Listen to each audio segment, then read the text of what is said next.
Welcome to my channel. It's been long. I uploaded a video, but today you have me, and we are going to enjoy. Today I have a bit of tips for you. I know a lot of schools have opened admission for fall and then spring too as well, and then I'm here to give you some common tips that most of us, we make mistakes regarding school applications and scholarships too as well. So I will start with background information, which of course many of the schools requires during the application process. And here one has to put his details and his names, beginning with first name and then end with surname, and then your addresses, that's your email, and then residence address. Here you have to be a bit careful when you are entering this information. You have to make sure that you enter the correct information, and then your language preference. Your language preference is very key, and I want to advise my fellow colleagues about it. Here most of the schools, what they do is that you say it's a language preference, then they will put native language. Okay, if you are coming from Africa, if you are coming from, let's say, Ghana, Nigeria, Tanzania, Zimbabwe, whichever country that you are coming from, if you are being taught in English or your official language is English, your native language should be English.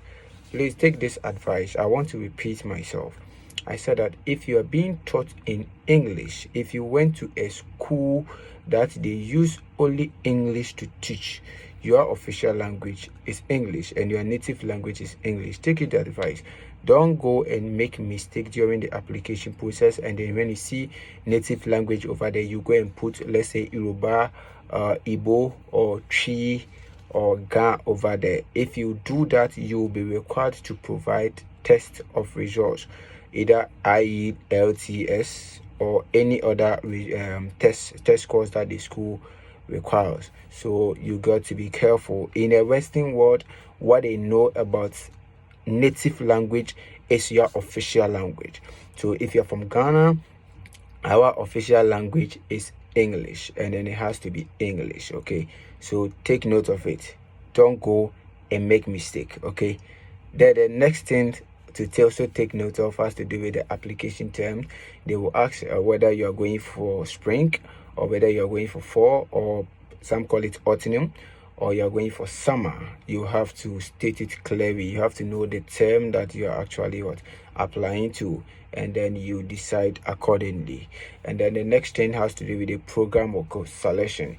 You have to indicate the kind of program you want to read during the application process. And then the next information that are also important has to do with your document. That is basically documents to meet the application requirement, and then they have to do with your CV, your statement of purpose, your transcript, your test scores if it is required. That's either GRE or GMAT. And then writing samples. Sometimes a lot of people have asked me questions about what that actually means about the writing samples. It's actually a value letter. Most of the schools value letter. What do I mean when I say value letter? Value letter over here has to do with what can you provide to the program, what value addition can you actually add to the school. That is basically about the writing sample. So that it's not that much. It is not that much. It's similar to the statement of purpose, but here you have to be particular about what you can bring on board, what you can add to the program, using your competencies to justify that. Okay, then the next thing that is also required is recommendations. Okay, so you need a recommendations from a professor, or maybe one or two or three. Yes, it depends on how many the school wants.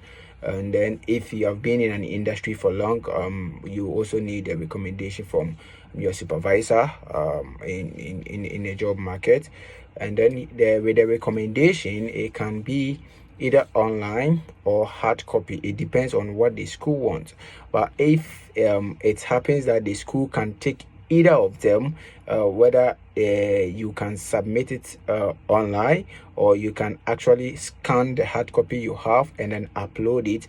I would advise you to go for the online version. The school actually respects that one, and they believe that that is far authentic. Okay, so I would advise you to actually think of the online one.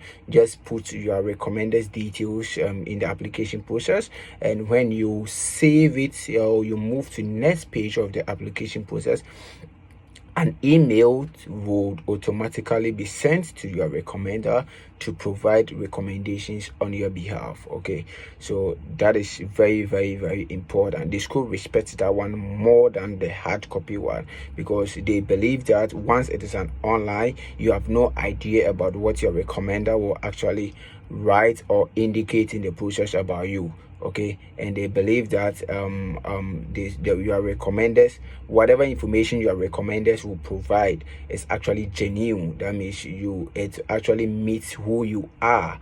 Okay, they know you, they know what you can offer, they know what you can bring on board, and at the end, if they are testifying on your behalf, the school will actually get to know that, oh wow, this guy is indeed as he has what provided during the application process or from your SOP.